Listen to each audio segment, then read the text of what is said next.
Tu peux refaire l'introduction? Alors, moi je vais m'introduire. Voilà, je suis Fabienne Boulin. Je suis la fille de Robert Boulin, qui était ministre sous Giscard d'Estaing, et que l'on... voilà, mon père était quelqu'un qui était député de la Gironde pendant 20 ans, maire de Libourne, et qui a été 15 ans ministre sous la Ve République, avec De Gaulle, Pompidou et Giscard d'Estaing. Il allait être nommé Premier ministre quand on l'a retrouvé dans un étang de 60 ou 50 cm d'eau. Et ça se situe dans les fins des années 70, où il y a tous les économistes s'entendent dire que sont d'accord pour dire que ce sont des années très importantes parce que c'est le début de l'ultralibéralisme.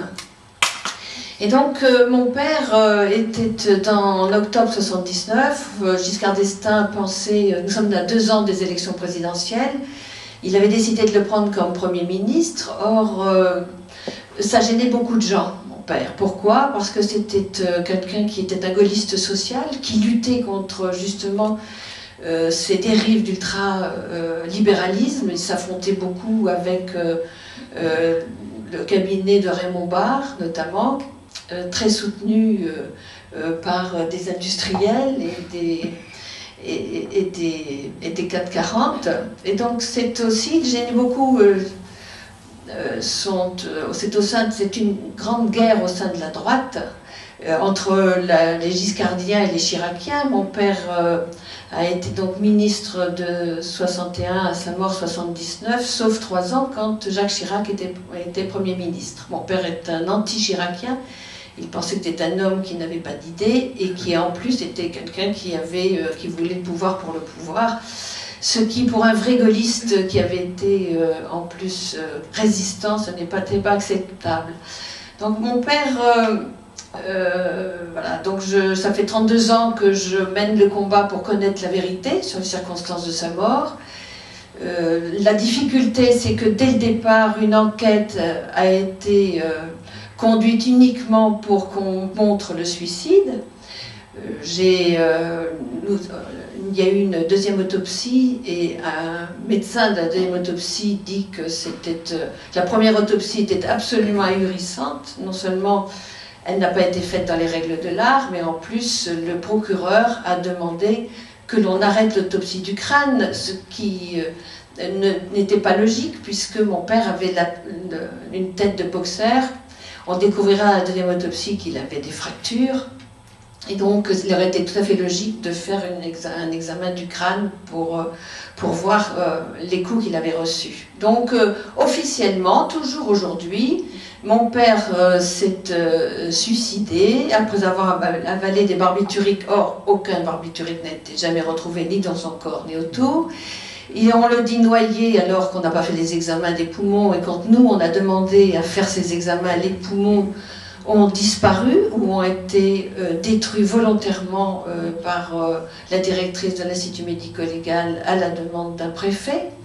Quand nous avons à la deuxième autopsie quand même, nous avons porté plainte et donc le juge d'instruction a demandé une deuxième autopsie. La deuxième autopsie a montré que le corps avait été momifié à l'insu de la famille. Cette momification changeait toute la physiologie des organes et donc on ne pouvait plus rien voir pour la deuxième autopsie. On ne pouvait voir que les fractures qui avaient été passées sous silence lors de la première autopsie. Nous avons mené un combat de titans parce que non seulement les assassins de mon père étaient au sein même du système politique, mais en plus, nous sommes dans un système judiciaire, nous avons une justice qui est une autorité judiciaire et non pas un pouvoir de justice, et qui dépend, c'est le président de la République qui est garant de l'indépendance. Donc nous dépendons complètement de cette justice. Maintenant, je demande depuis plusieurs années une réouverture de l'instruction sur faits nouveaux, ce que j'ai le droit de faire, sur des éléments nouveaux absolument énormes qui changent complètement la thèse officielle. Et à chaque fois, on me refuse cette réouverture. Il faut dire que le procureur général dont dépend cette décision est nommé en Conseil des ministres. Donc vous imaginez bien que quand on est au cœur d'une histoire politique, j'ai beaucoup de difficultés à faire réouvrir cette instruction. De plus,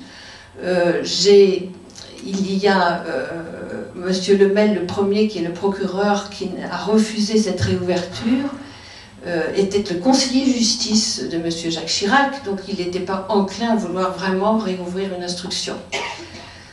Depuis, nous avons des choses absolument hallucinantes, c'est-à-dire que officiellement, aujourd'hui, on l'a retrouvé un matin, un mardi matin à 9h40. Or, nous savons, M. Raymond Barre, qui était Premier ministre, l'a dit dans ses mémoires, qu'à 3h du matin, dans cette nuit du lundi au mardi, on l'a réveillé pour lui dire qu'on avait retrouvé le corps de Robert Boulin, qui s'était suicidé en ayant avalé des barbituriques. Ce qui est extraordinaire, puisqu'officiellement, ce n'est que 6 heures après qu'on l'a découvert, et que bien entendu, ce n'est que 12 ou 15 heures plus tard qu'il y a un médecin qui est venu le voir. Il y a Christian Bonnet, qui était ministre de l'Intérieur, qu'on a interrogé en disant « Écoutez, mais qu'est-ce qui s'est passé cette nuit-là » Il dit « Oui, moi j'étais réveillé à 2h du matin, j'étais au courant qu'on avait retrouvé le corps de Robert Boulin, mais j'étais étonnée parce que jamais aucun magistrat ne m'a interrogé, et non plus la personne qui était à mon cabinet chargée de la sécurité intérieure, M. Claude Guéant, n'a jamais été interrogé. » Donc on apprend des choses. Il y a bien entendu aussi le directeur de cabinet de mon père, qui est toujours sénateur, qui a dit qu'à 2h du matin, il a été convoqué chez Raymond Barre, qu'on lui a appris qu'on avait retrouvé le corps de Robert Boulin. Donc vous comprenez bien que si c'était un suicide et qu'on avait retrouvé le corps de mon père autour d'1h du matin, on ne voit pas pourquoi les autorités ne l'auraient pas dit à la famille ou à la presse. Bon. Pourquoi cacher cela encore 32 ans après ? Quand vous voyez qu'on a porté plainte pour homicide contre X, mais on a porté plainte aussi pour faux en écriture publique, puisqu'ils ont changé le jour et l'heure sur le registre d'état civil de la mort. Et que donc ça c'était extrêmement grave en France, vous n'avez pas le droit de le faire. Mais quand nous avons porté plainte, le magistrat m'a dit « Vous avez raison, il y a bien un faux en écriture publique. » Mais le problème, c'est que votre mari a contresigné ce registre. Je dis oui, la police est venue le chercher, on venait d'apprendre la nouvelle, on était tous en état de choc. La police a amené mon mari devant le registre d'état civil et il lui a demandé de signer. Donc mon mari, a priori, il avait confiance dans les autorités. Il ne comprenait pas pourquoi. Et quand on a porté plainte, on nous a dit la famille a avalisé, donc il n'y a plus de faux en écriture publique. Il y aurait bien un faux en écriture privée, mais la prescription est tombée. Quand nous avons porté plainte pour destruction de preuves, puisqu'on dit qu'il est mort noyé, mais qu'on n'a pas examiné les poumons, et que les poumons ont été volés à l'Institut médico-légal, et pour la série bis, intentionnellement détruits alors que nous avions porté plainte, et qu'il y avait un magistrat. Donc, quand on interroge la directrice, elle dit « Vous comprenez, je n'allais pas savoir quel des magistrats qui s'occupaient, il y en a trop de magistrats, je ne pouvais pas lui demander. » Vous voyez comme c'est intelligent. Il suffisait qu'elle téléphone, bien entendu, au parquet qui lui aurait dit. Et donc, tout ça, ce sont des impunités totales, puisque le parquet a sauvé cette directrice en disant qu'elle n'avait pas l'intention de nuire, elle voulait juste mettre un peu d'ordre à l'Institut médico-légal. Il y a bien entendu aussi nous avons eu nos freins trafiqués, nous avons aussi été attaqués, nous avons, voilà, on pourrait poursuivre pour beaucoup de choses. Et tout a été recouvert par l'impunité. C'est-à-dire que moi je me bats seule, puisque ma mère et mon frère sont décédés. J'ai l'impression que il y a eu une remarquable contre-enquête qui a été écrite par Benoît Colombat, qui est un journaliste de France Inter, qui a enquêté pendant 5 ans. J'ai écrit un livre l'année dernière, moi, Le Dormeur du Val, parce que je trouvais qu'il fallait raconter. Bien entendu, la justice, maintenant, pour l'instant, ne fera jamais la vérité sur l'affaire Boulin. C'est ouvrir la boîte de Pandore avec des services secret avec des services qui sont des réseaux, comme le SAC par exemple. Tout ça, personne ne veut qu'on sache exactement ce qui se passe dans notre pays, qui est le pays des droits de l'homme. Nous sommes, si l'Italie, il se passe des choses épouvantables, nous en France, pas du tout. Nous sommes un pays absolument démocratique, avec un état de droit. Voilà, donc j'ai écrit ce livre parce qu'il me semblait qu'il fallait que je m'adresse directement aux Français. Quand il est utile de savoir que l'affaire Boulin, c'est pas qu'une vieille histoire, tout le monde est en place, tout le monde est encore là. Ceux qui, immédiatement après la mort de mon père, disaient que c'était à cause de la famille, qui ont monté aussi cette fausse affaire immobilière qui n'a jamais, qui s'est complètement dissoute depuis parce qu'il n'y avait rien, et bien tous ces gens-là, il y en a certains qui se sont, qui étaient encore ministres il n'y a pas si longtemps de Sarkozy. Donc tout le monde est en place, le système est là. Beaucoup ne veulent pas avoir un magistrat qui leur demande ce qu'il faisait dans la nuit du 29 au 30, octobre 79, parce qu'il serait obligé de dire qu'il y a eu recel, qu'on a aidé les assassins, qu'on ne les a pas dénoncés. Et nous continuerons, l'État continue à ne pas vouloir faire cette vérité. Donc je m'acharne. J'ai dit dernièrement que je ne demandais plus à la justice française, je me suis retournée vers la Cour européenne des droits de l'homme pour faire valoir qu'il fallait qu'il y ait une réouverture de l'instruction. Et puis je crois qu'il y a les citoyens qui doivent peut-être s'interroger, lire les livres et savoir ce qui se passe dans notre tout pays des droits de l'homme. Bravo. Merci Fabienne. Donc je vais passer la parole à Hubert, s'il peut se présenter et nous raconter un peu de son côté de la barricade. Bonsoir à tout le monde. Je m'appelle Hubert Marty, Marty Vrayance pour mon nom complet. Et je vais continuer le propos que vient de nous donner Fabienne Boulin de façon émouvante, parce que c'est une histoire tragique, c'est une histoire politique nationale, mais qu'elle a vécue de façon sentimentale, affective, parce qu'il s'agissait de son père, victime d'une raison d'État, et une affaire qui s'est passée en octobre 79, et que déjà les médias ont essayé de recouvrir dès le lendemain avec, souvenez-vous, la mort de Jacques Messrine. Donc le lendemain de cette affaire, ou 2 jours après, la police, comme par hasard, trouve la bonne idée d'arrêter de tuer Messrine à ce moment-là, ce qui a permis à la presse de faire un contre-flash complet sur l'affaire Messrine et de recouvrir avec une ombre pesante la mort étrange de Robert Boulin.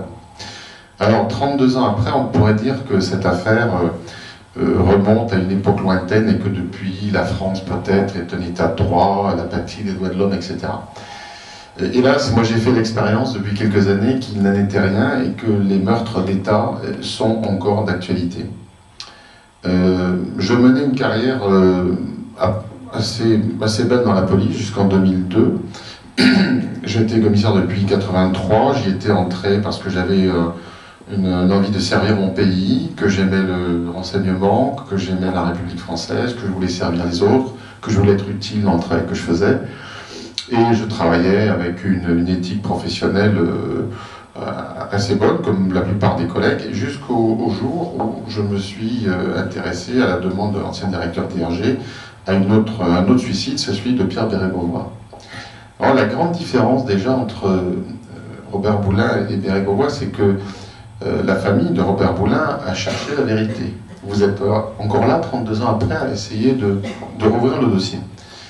Dans l'affaire Bérégovoy, on a autre chose, on a une famille qui, elle, ne demande pas la vérité. C'est une famille qui, tout de suite, elle est soumise à une pression intense de l'État. Vous avez senti cette pression de l'État, mais je crois que la famille de l'ancien Premier ministre, elle l'a senti le soir même, tout de suite, et même avant. Parce que dans l'enquête que j'ai menée, j'avais des éléments. Alors, pourquoi c'est moi qui menais cette enquête? D'abord, j'avais été directeur DRG de l'année pendant 4 ans, et donc Bérégovoy, je l'avais bien connu en tant que ministre des Finances, et ensuite en tant que Premier ministre. Donc je savais un petit peu la personnalité que c'était, et bien qu'après on a essayé d'expliquer qu'il s'était suicidé parce qu'il avait été pris dans le scandale du fameux prépelat, ben, le prépelat de M. Bérégovoy, c'est un peu le terrain dramatuel de M. Boulin. on trouve toujours un petit argument pour dire il s'est suicidé, il ne supportait plus que ça. Tout ça, c'est du montage. Le problème, c'est que nous avons très peu de médias libres. La plupart des médias en France sont soumis à des groupes de pression. Ils sont conditionnés par des groupes industriels ou par des partis politiques, et la parole libre, elle n'existe pas. Donc il n'y a que des enquêteurs individuels ou des personnalités isolées qui essayent de trouver la vérité, mais quand ils l'ont, on leur fait beaucoup d'ennuis et ils ne peuvent pas diffuser librement leur recherche. Donc moi j'ai découvert des éléments pendant l'année 2001 qui concluent indubitablement à l'assassinat de Pierre Bérégovoy. Les éléments, je n'en ai pas un, 15, 20, 30. Vous avez parlé des constatations sur la tête de feu le ministre Poulain. Mais officiellement, reprenons l'affaire Bérégovoy. On nous dit qu'il s'est suicidé avec l'arme de son garde du corps. D'abord, un garde du corps, si c'est un garde du corps, il ne doit pas laisser traîner son arme. A fortiori, si la personne qu'il est en charge de surveiller, on lui dit qu'elle est dépressive. Quelqu'un de dépressif, on ne va pas laisser une arme qui traîne. Ensuite, ce garde du corps, comme le chauffeur, vous observerez quand même qu'ils ont été tenus au silence le plus absolu. Vous n'avez pas vu d'interview du garde du corps ni du chauffeur. On a mis tout ça, non seulement dans un document en secret défense, mais on sent que les gens ils sont soumis à un secret d'État. Ensuite, vous parlez de la tête. Alors moi, dès que j'ai fait mon enquête, je suis allé retrouver, par miracle, il y avait un photographe du Journal du Centre qui avait pris des photos de la découverte du corps de Pierre Bérégovoy. Évidemment, il a été mis à l'écart par le garde du corps lors de la découverte, mais il a pu y aller en face, de l'autre côté du canal, et prendre des clichés qui n'ont pas été exploités ni commentés pendant une dizaine d'années. Et moi, je retrouve ces clichés dans les archives de ce photographe, et j'en parle, et je regarde, et je me rends compte que Pierre Bérégovoy avait une petite trace de balle au sommet du crâne. Et que ce calibre, le calibre de cette balle, ne correspondait en rien à l'arme de son garde du corps. Le garde du corps, c'est un 357 Magnum, c'est une arme puissante qui fait des dégâts considérables. Si on se tire à bout portant ou à bout touchant avec un 357 Magnum, le crâne est complètement défoncé. D'ailleurs, j'ai retrouvé des photos, des autopsies de personnes qui s'étaient suicidées effectivement avec un 357 Magnum. La moitié de la tête disparaît. Or là, la tête de Bérégovoy était intacte. Il avait une petite trace ici. Quand j'interroge les gens qui l'ont secouru, tout le monde me dit non, la trace était intacte. Bon, donc ça ne correspondait pas à 357 Magnum. L'autopsie. Vous savez que l'autopsie de Bérégovoy est restée en permanence secrète. La famille n'a eu accès à rien. Il y a même pire, c'est qu'il y a un médecin de l'Institut médico-légal qui, quand il est parti à la retraite, il a eu un remords et il a décidé d'aller se confier auprès d'un huissier à Paris. Et il lui a dit, écoutez, je vous remets par acquis de conscience, vous l'enfermez dans un coffre, le résultat de cette autopsie qui a été, à mon sens, trafiquée. C'est une autopsie d'État qui ne correspond en rien au corps qu'on nous a amené. Il y a toute une enquête de voisinage que j'ai effectuée. J'ai vu les sapeurs-pompiers, j'ai vu les secouristes, j'ai discuté avec des gens qui avaient vu Bérégovoy le jour même. Nous avons un film, nous avons la chance d'avoir un film qui a été pris 15 minutes avant sa mort présumée. Et on voit un homme complètement détendu, qui serre des mains, qui est à un pot à une remise de coupe kayak au bord de la Loire, et qui dit bah écoutez, j'ai juste un petit rendez-vous, mais c'est pas long, hein. Vous laissez le champagne, là, dans un quart d'heure, je vais revenir prendre un verre avec vous. Et rendez-vous, c'était le rendez-vous fatal, puisque c'est le rendez-vous où il s'est suicidé, entre guillemets. Alors, une famille soumise à une pression intense. Moi qui enquête, et à partir du moment où on a su que j'avais enquêté sur cette affaire, c'est un peu le ciel qui m'est tombé sur la tête, puisque je me suis retrouvé 2 ans sans poste, 6 mois sans salaire. On m'a fait des histoires à qui mieux mieux, et à l'époque, l'homme fort du ministère, c'était déjà Claude Guéant, que vous avez dans votre affaire, qui était conseiller de Christian Bonnet au moment de la mort de votre père. Bon, moi, c'est Claude Guéant, je le retrouve directeur de cabinet. Il sait que j'ai travaillé sur des affaires sensibles, l'affaire Bérégovoy ou l'affaire Erignac, qui est loin d'avoir délivré tous ses secrets. Donc, je me retrouve face à une raison d'État et je me retrouve tout seul. Le syndicat des commissaires, dont j'étais adhérent depuis 20 ans, m'a complètement laissé tomber. J'ai été victime d'une campagne de presse, donc pendant 2 ans, c'était très très dur de survivre dans ces conditions. D'ailleurs, ma famille terrorisée est partie, et j'en ai perdu ma famille. Et quand j'ai retrouvé un poste dans un commissariat de banlieue, je savais que j'étais dans le collimateur. Eh bien, le coup fatal, on m'a envoyé un gendarme qui m'a demandé de travailler avec lui sur des dossiers d'enquête économique, et j'ai été révoqué pour corruption, pour avoir collaboré avec lui et lui avoir donné des documents, vous savez, des éléments des fichiers de police. Or, quand vous regardez la télévision, vous regardez n'importe quelle émission, par exemple, Faites entrer l'accusé, etc., vous voyez que le journaliste, il vient, l'expert, il vous lit des tas de rapports, des tas de fichiers, il vous sort des casiers judiciaires à qui mieux, sans la moindre sanction. Dernièrement, la semaine dernière, le Canard enchaîné expliquait que Ikea pouvait avoir accès à des tas de fichiers personnels, qu'il y avait des tas de gendarmes, de policiers qui donnent qui donnent des fichiers soi-disant confidentiels. On sait que le système dure depuis tout le temps et que ça durera tout le temps, parce que les entités privées, les entreprises, les grandes sociétés ont besoin de savoir à qui ils ont affaire. Ce n'est pas légal, mais ça se fait. Enfin, moi, on a trouvé ce prétexte pour obtenir mon départ de la police. Je n'ai pas dit mon dernier mot, puisque je suis encore en train de me battre sur mon propre dossier. Mais mon affaire, elle est révélatrice puisque le thème c'est la mafia ce soir, elle est révélatrice d'un pouvoir occulte, d'une entité invisible, visiblement mafieuse, qui est complètement dans la compromission, qui est capable d'influer les décisions des hommes politiques à haut niveau, qui influence la presse, qui achète la justice. La justice, s'il y avait une vraie justice, on aurait fait la lumière sur la mort de votre père, on aurait ouvert l'enquête sur la mort de Bérégovoy, parce que nous avons eu quand même quelque chose de phénoménal, c'est que en 2008, j'ai participé à un film qui a été fait avec Francis Gillery, un réalisateur indépendant, qui a pu faire une enquête que je vous invite à voir si vous ne l'avez pas vue, qui s'appelle La double mort de Pierre Bérégovoy. Je lui ai amené quasiment tous les témoins que j'avais pu voir. Il y en a qui n'ont pas pu parler devant la caméra parce qu'ils avaient encore des pressions. Donc on voyait bien que 15 ans après la mort de Pierre Bérégovoy, il y avait encore des gens qui étaient sous pression. Et à la fin de cette enquête, nous avons quand même eu la chance d'avoir un témoin qui a vu deux militaires qui étaient à l'endroit où on a trouvé Pierre Bérégovoy, qui lui ont dit dégager, militaires qui ne ressortent pas dans l'explication officielle, militaires qui n'existent pas. On a toute raison de penser que ce sont ces militaires, entre guillemets, qui ont tué Pierre Bérégovoy. Malgré ces révélations, la justice n'a pas trouvé moyen d'ouvrir une enquête. Là, il s'agissait avec M. Boulin d'un ministre du Travail. Avec Pierre Bérégovoy, il s'agit d'un ancien Premier ministre. Alors quand on voit qu'on n'ouvre pas d'enquête pour des évidents assassinats, dans quel pays sommes-nous? Et dans le registre des morts inexpliquées, il y en a bien d'autres. Il y en a d'autres. Il y a François de Grossouvre, qui s'est suicidé dans son bureau à l'Élysée, lui aussi avec un 357 Magnum. Autopsie secrète. Je vous précise que quand Grossouvre s'est suicidé, entre guillemets, il y avait un gendarme qui était en faction à 3 mètres de son bureau, mais qui n'a rien entendu. Il y a le capitaine Guézou. Qui était le capitaine Guézou? C'était le capitaine de gendarmerie qui était chargé de trier, d'exploiter les écoutes illégales qui étaient faites au groupement interministériel de contrôle à la demande de l'Élysée.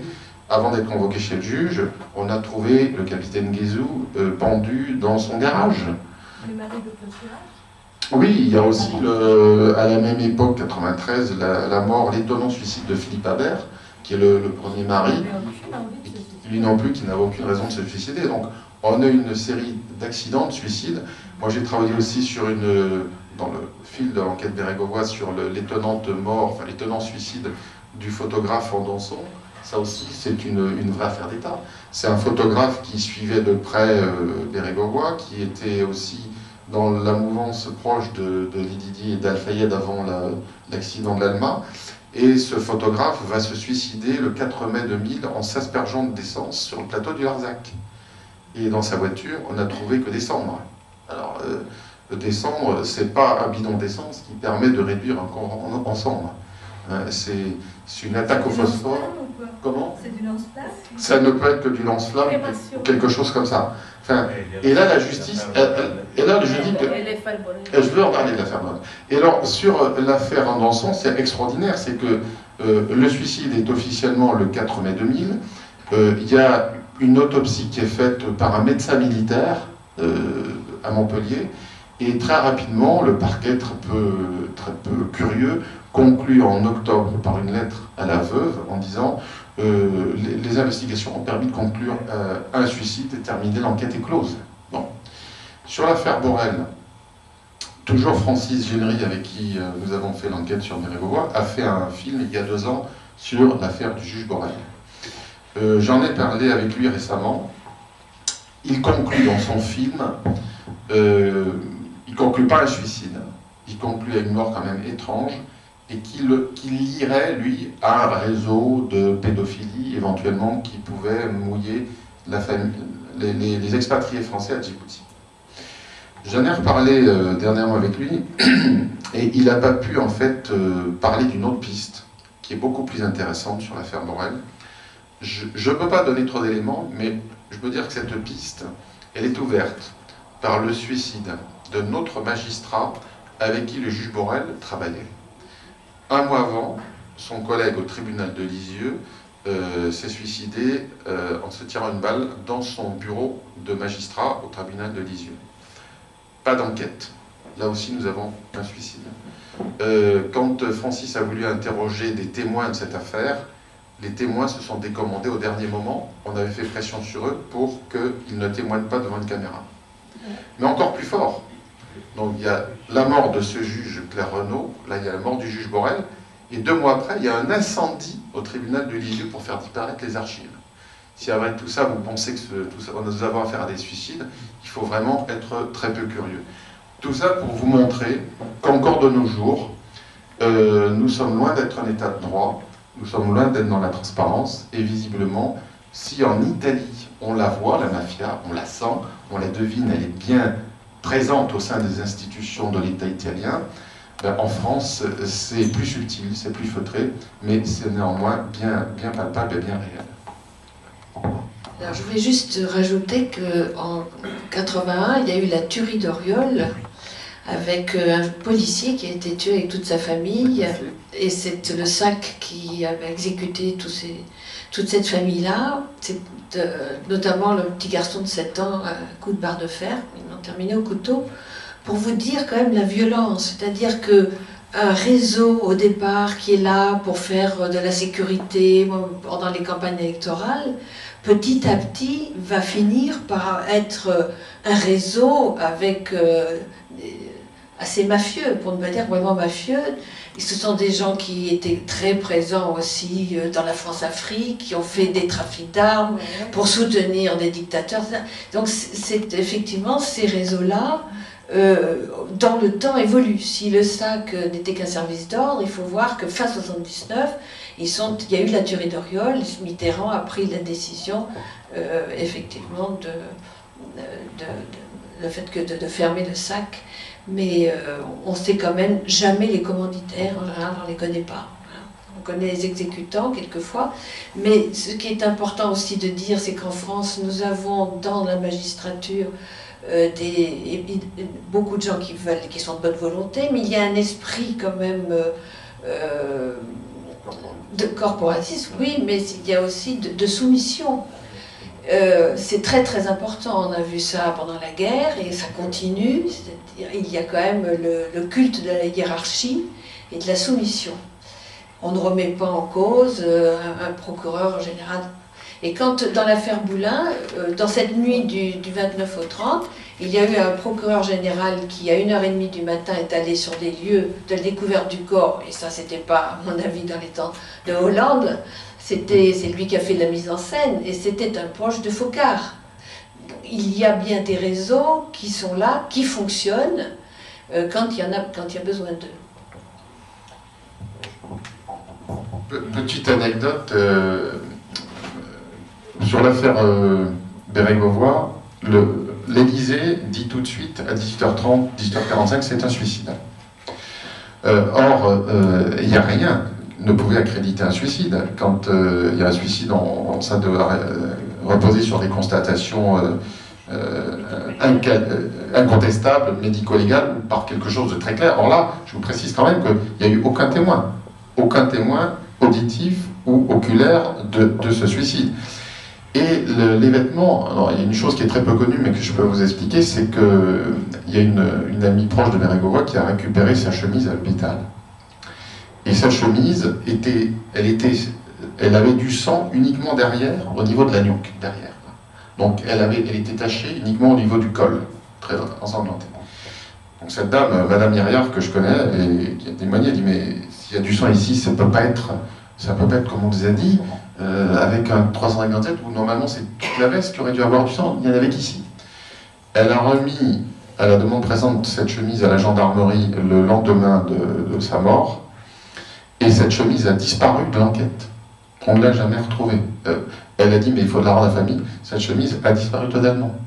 Et quand on regarde l'enquête de la mort d'un Premier ministre, cette enquête, elle n'est pas plus grande que ça. En gros, c'est le vol d'une voiture.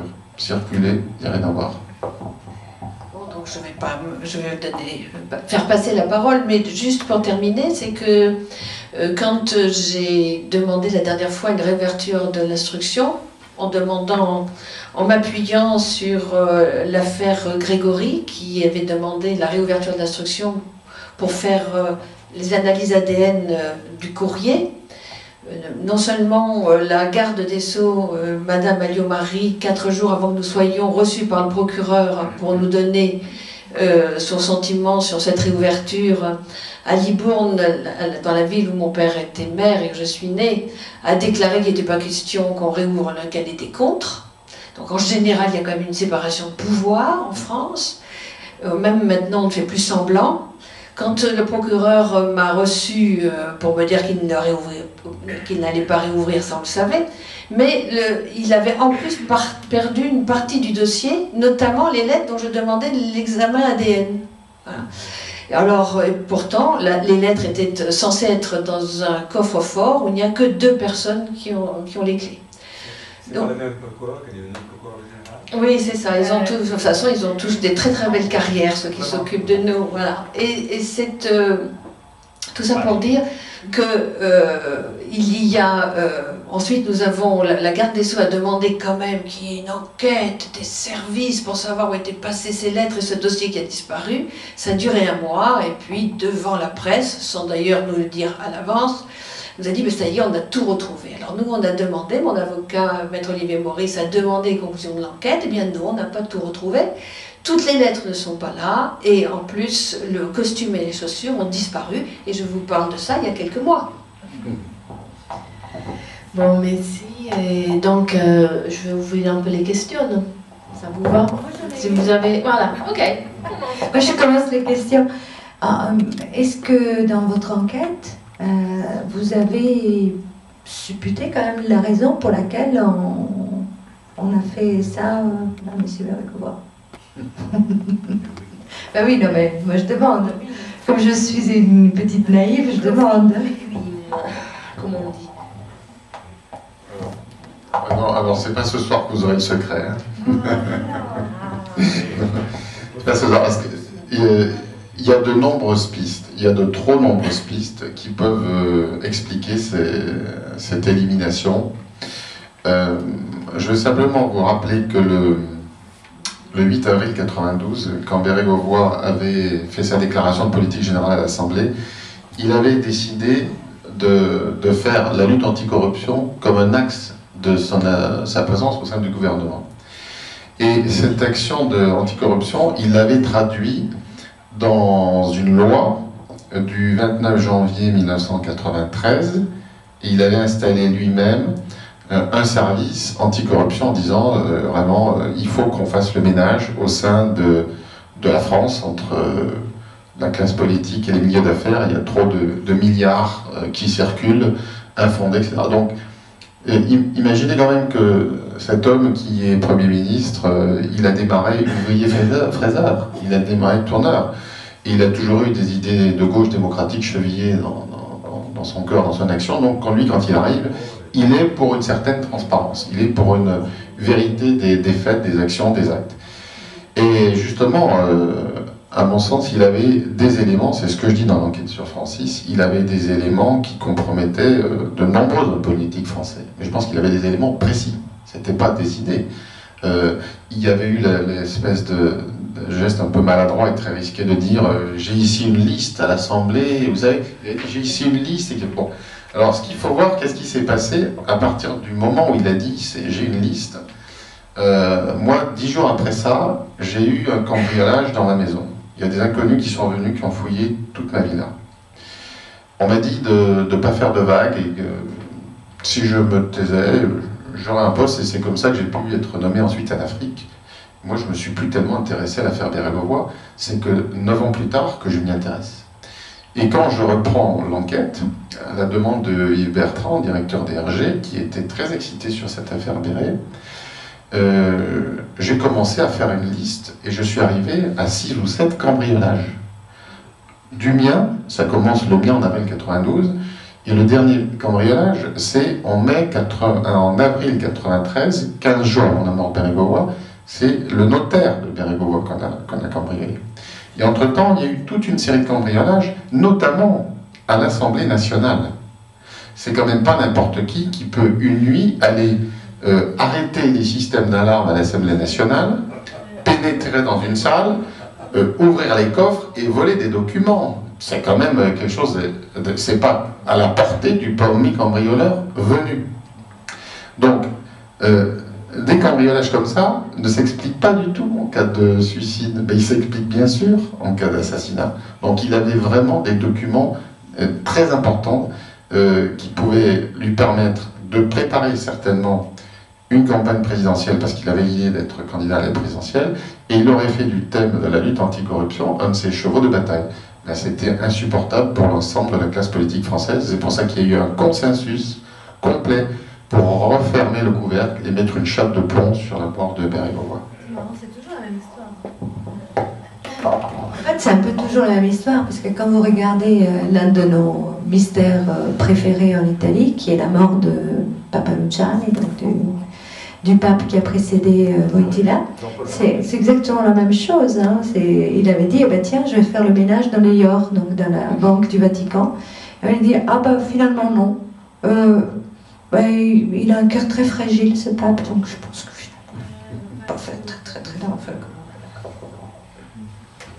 Peut-être des questions du public? Oui,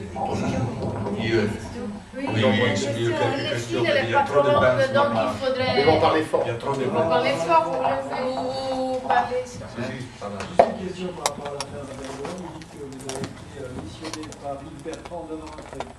Oui. Yves Bertrand, quelle était sa fonction et pourquoi 9 ans après il se réveille en disant tiens, on va lancer ça? Alors, quand il m'a confié l'enquête, il était encore directeur DRG. Moi, je n'y étais plus depuis plusieurs années. Je travaillais avec son chef du cabinet des affaires réservées sur d'autres affaires, notamment sur l'affaire Corse et d'autres affaires, mais il m'avait confié cette enquête pour vérifier la piste de l'assassinat parce qu'il avait déjà des éléments. Et comme j'avais été en poste dans la Nièvre 4 ans, que j'avais connu Bérégovoy, il pensait que j'avais toutes les qualités pour faire cette enquête. C'est-à-dire une enquête de renseignement. Il faut bien que vous voyez la différence entre une enquête de renseignement, c'est pas du tout une enquête judiciaire. Une enquête judiciaire, elle obéit à un formalisme très strict. Vous êtes dans le cadre de procédure pénale, vous êtes ou en enquête préliminaire, ou en enquête de flagrant délit, ou en commission rogatoire. Et dans chaque cas, vous avez des choses que vous pouvez faire ou ne pas faire. Donc vous avez une contrainte, vous travaillez sous l'autorité d'un magistrat, au début d'un procureur et sur une information judiciaire d'un juge. Donc vous avez des comptes à rendre à la justice, vous avez un formalisme à respecter, les gens ils sont en garde à vue, ils ont des droits à l'avocat, etc. En matière de renseignement, il n'y a pas tout ça. Une enquête en renseignement, elle se passe de la façon la plus informelle qui soit. Votre moyen de travail c'est ça, et ensuite c'est ça.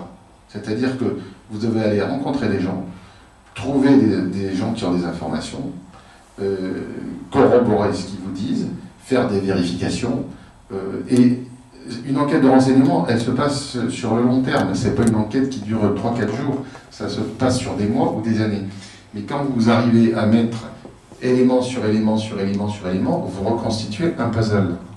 Alors le puzzle, à la fin, vous le constituez en toute partie, vous tirez une conclusion, mais comme vous êtes soumis également en matière de renseignement à une hiérarchie, vous ne pouvez pas faire n'importe quoi. Moi, j'avais remis mon rapport à Bertrand, rapport de 27 pages, qui concluait à l'assassinat. Ce rapport, il est resté, il a dormi dans un coffre, il n'a eu aucune exploitation. Les ennuis, je les ai eus. Ah ça, je les ai eus. Hein. L'année suivante, je les ai eus. Les ennuis, ils ont commencé, mais à toute vitesse. Hein.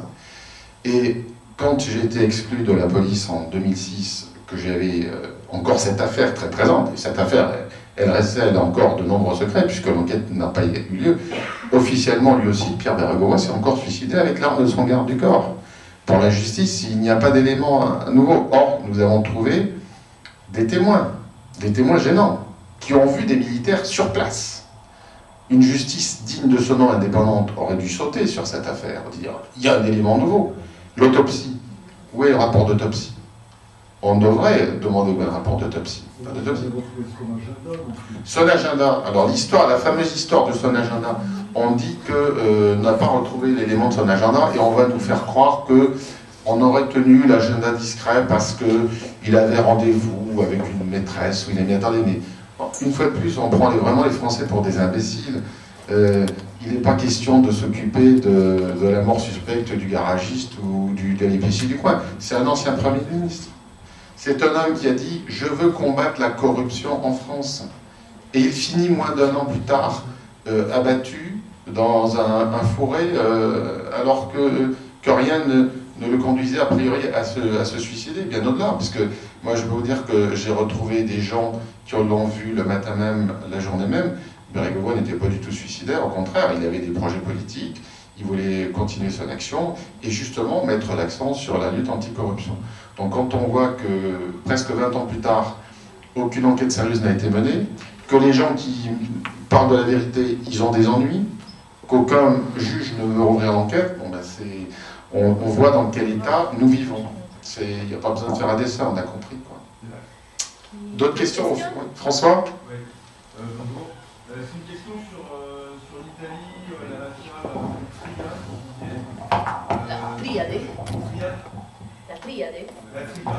Ah, mais la triade, c'était au début du service, hein, c'était pour dire qui a influencé. D'accord. Donc une association entre les services américains, des militaires italiens et de tout ce que les industries. Oui. Vous avez évoqué brièvement l'Église et le Vatican. Est-ce que ce ne serait pas aussi un quatrième élément dans l'organisation des renseignements, la collecte des renseignements, l'association entre des services de renseignement et le Vatican?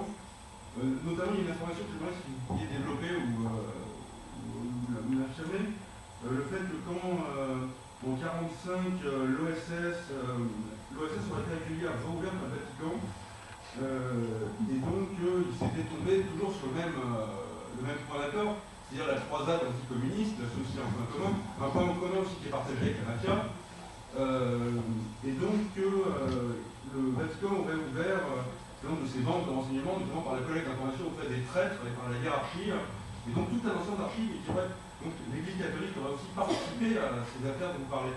Bah, si en général, l'Église, c'est le premier service de l'enseignement au monde. Donc voilà, il y a des bouquins plein sur ça. Moi, je ne suis pas un expert, alors je vais pas la parole à dans l'histoire, c'est mieux que moi. En tout cas, oui, les P12, c'était quand même très amis des fascistes, des nazis. Annie, la professeure Annie, vous en parler. Et si vous lisez ces bouquins, voilà, je vous renvoie à ces bouquins parce que là, il y a tout dedans. Elle a fait toute une analyse avec ses archives. Mais c'est vrai, oui, c'était ensemble. Je veux dire, les Vatican, il a aussi organisé ensemble avec les Américains les réseaux d'ESA. Si vous les regardez, vous pouvez lire les bouquins de Ucchigoni, qui a fait tout ce travail. Et il montre bien comme soit en France, en Italie, hein, ils ont fait échapper des ex-nazis vraiment criminels, des oustaches à droite terribles. Ils ont fait tout échapper. Donc, si, c'était d'accord, parce qu'ils étaient... Ils ont de la même bord, les Vatican et les Américains, mais aussi on les retrouve dans différentes affaires. Donc, je voulais seulement vous dire, en tant que formation, comme magistrat, tout ce que j'ai dit ce soir, j'ai un document pour le prouver. Ça veut dire que ce document a été validé en justice, parce que tous les documents, avec beaucoup de difficultés, ont été validés en justice. Simplement pour dire le type de méthode. Je ne veux pas dire que les autres disent des choses pas validées par des documents, hein, mais ça c'est mon scrupule et ma méthode. Sur ce qui concerne la collaboration entre Fabrice Rizzoli est arrivé après tous ces gros problèmes sur la ligne des trains français.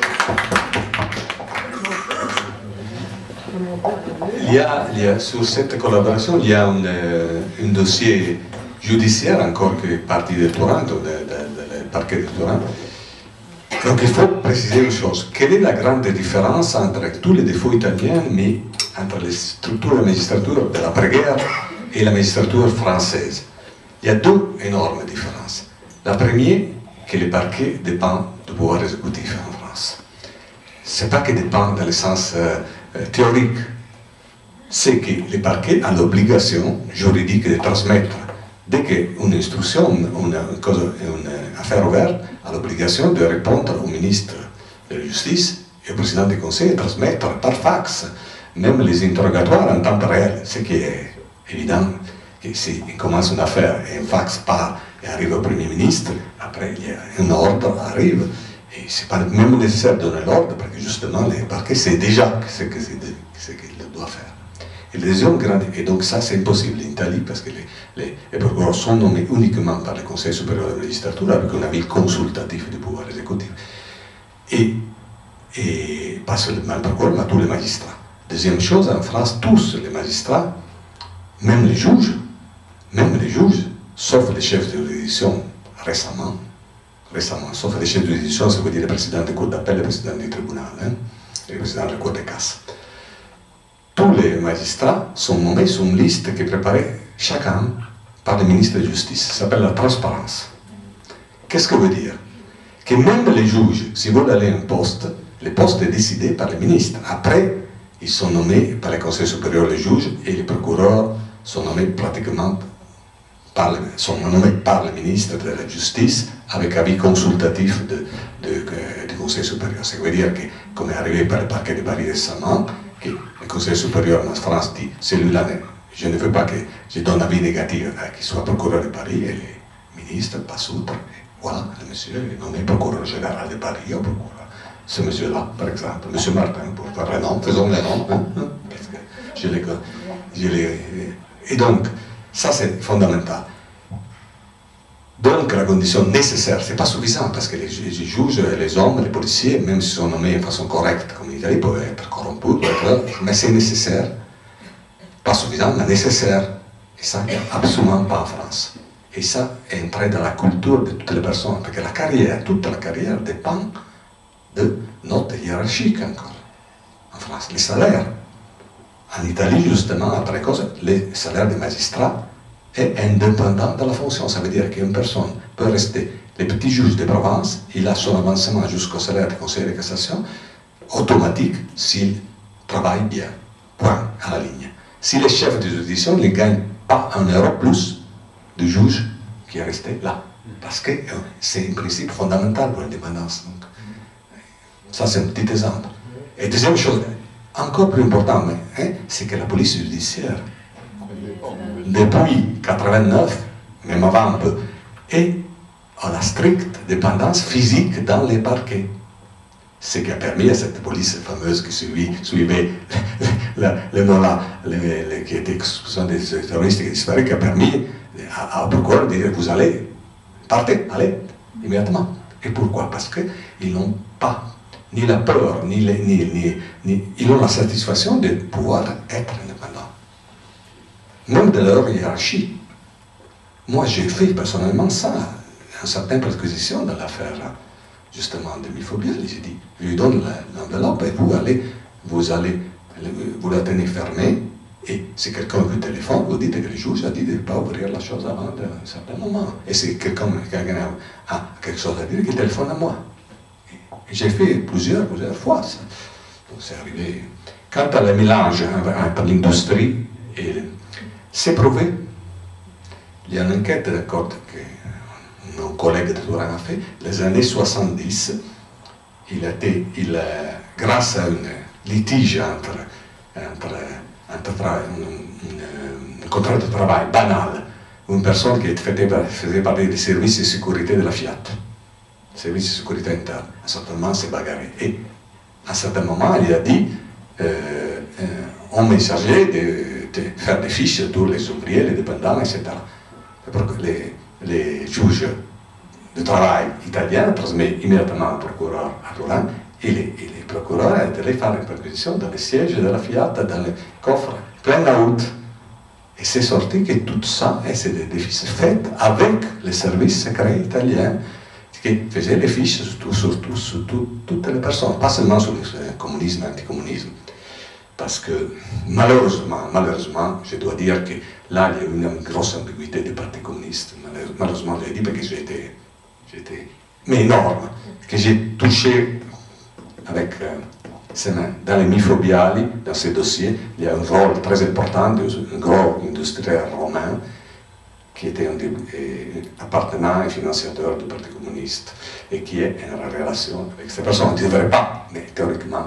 Bon, ça c'est une chose prouvée, mais surtout, ce sont des choses plus importantes. Quand je suis allé, je me souviens encore, une nuit de 1083 avec mon collègue, après avoir interrogé, parce que limite à l'époque, en Italie maintenant il n'y a plus l'immunité parlementaire.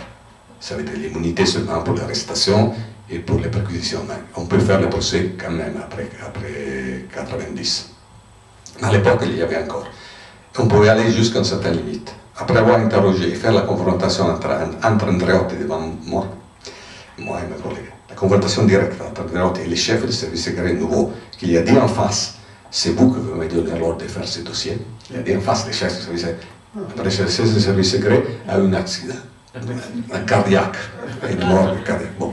Mais après ça, pas seulement le témoignage de l'officier de carabinieri qui avait les suivis, donc qui l'a confirmé, la confrontation, les chefs des services secrets, qui était une personne honnête qui avait substitué l'autre pourri, on porte tout ça à qui? Al président de la Chambre des députés qui avait l'obligation de commencer l'enquête contre le ministre, le système, et cette personne c'était Nilde Iotti. Nilde Iotti, la femme de Togliatti, président de l'Assemblée nationale, et nous nous avons reçus comme des chiens, parce qu'il n'était absolument pas content. Pourquoi? Parce qu'Andreotti faisait une politique de droite complètement à l'intérieur, mais à l'extérieur, il avait une politique très ambiguë, très favorable à l'Union soviétique, et donc ce n'était pas intéressant de faire en ce moment le procès à Andreotti. Donc on a tous intérêt, bien qu'il y avait des preuves, je vous dis, c'est comme le chef du service secret signe une déposition, il la confirme en face, c'est vous qui vous êtes allé. Point, à la ligne, non? C'est rien. Bon, rien de fait, parce qu'il y avait toute cette situation. Il y a d'autres choses encore, mais... Donc je vais passer la parole à Fabrice, qui est arrivé enfin entre nous. Oui, vraiment, excusez-moi pour ce retard. Donc j'étais en Belgique pour le travail, et la neige dans le nord de la France et la Belgique a fait ralentir prodigieusement le Thalys. Puis après je suis arrivé à la gare du Nord, et donc il y a eu de gros problèmes à Châtelet. J'ai mis 1h15 pour venir en plus. Bon, très bien. Passe en détail. Écoutez, la soirée a déjà, à mon avis, déjà bien avancé. Donc je vais essayer d'être très très court. Je vais partir d'un exemple personnel, histoire un petit peu de dynamiser ma venue. Moi j'avais un grand-père qui était aux renseignements généraux. Ce grand-père aux renseignements généraux, c'est pour ceux qui sont très italiens ici, pour qu'on parle un petit peu de la France pour le coup. Vivait en Algérie française, il était pied noir, et puis comme il y était très favorable à l'Algérie française, puisque sa famille était depuis 1830, donc si la terre appartient un petit peu à ceux qui y naissent, bon, en l'occurrence la famille de mon grand-père se sentait chez elle en Algérie, donc le pouvoir gaulliste a tout de suite compris qu'il aurait en face de lui, et avec d'autres, des problèmes pour gérer ce type de personnel, rapatriement d'office en 58. dès 58. C'est pour vous dire que les choses étaient bien jouées en avance.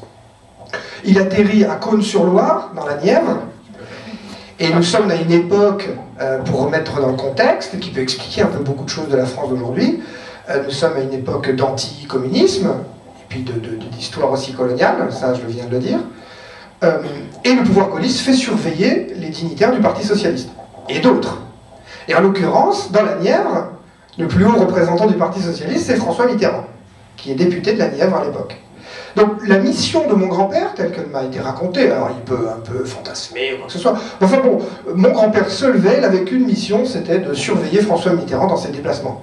Ce qui m'a donné lieu à des des petites histoires cocasses, qui peuvent aussi dégoûter de la politique. Donc il faut se méfier. Voilà, des choses méchantes sur François Mitterrand, etc., qui n'ont pas lieu d'être ici. Simplement, ça a forgé ma personnalité, que quand même, quand l'État décide de faire les choses, en matière politique, il s'en donne les moyens. Et alors vous voyez, c'est une histoire croisée de famille, puisque j'ai un autre grand-père qui était pas loin à Besançon, qui lui était chez LIP, une entreprise de petits mécanismes et de montres accessoirement, mais aussi de petits mécanismes d'armement, qui intégraient certains produits de l'armement. Mon grand-père, qui était contremaître, le grand-père maternel, décide de se laisser embarquer dans un truc de syndicaliste, il va distribuer des tracts.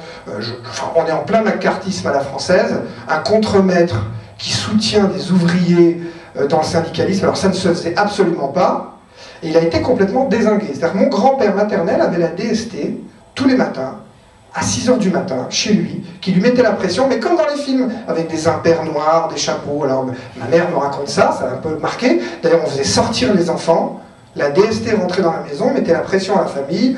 Il ne fallait pas que certaines choses circulent. Pensez-vous, mon grand-père contremaître, bon, bref. À la fin, on l'a fait démissionner, hein, comme on sait faire, comme on lui a donné de l'argent, on l'a fait partir.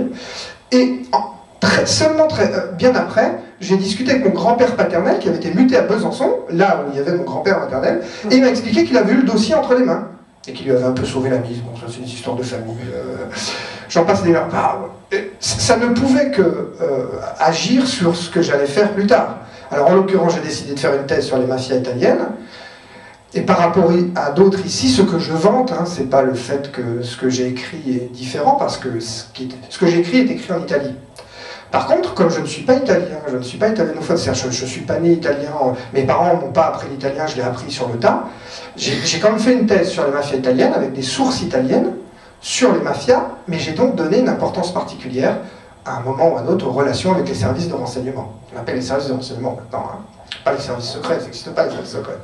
Il y a des services de renseignement. Donc, sans tomber dans la théorie du complot, c'est vrai que moi, par rapport à d'autres thèses, j'ai expliqué comment la mafia a dû, de temps en temps, à mon avis, plutôt donner des gages. Plutôt qu'une mafia subversive qui aurait voulu un État autoritaire, ce que je ne crois pas, ou en tout cas ce qui est sûr par rapport à certaines sources, c'est qu'il y avait des débats entre les mafieux.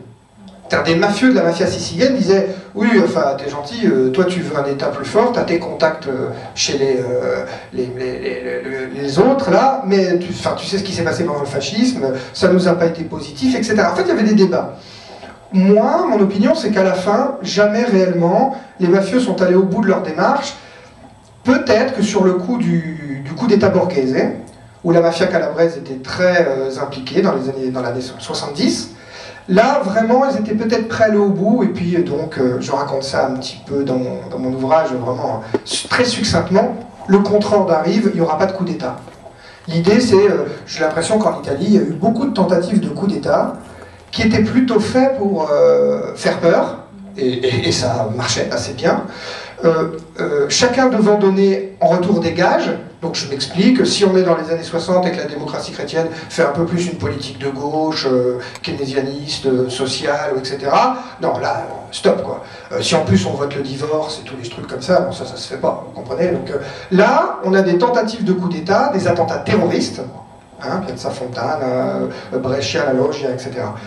Donc ça m'a donné une thèse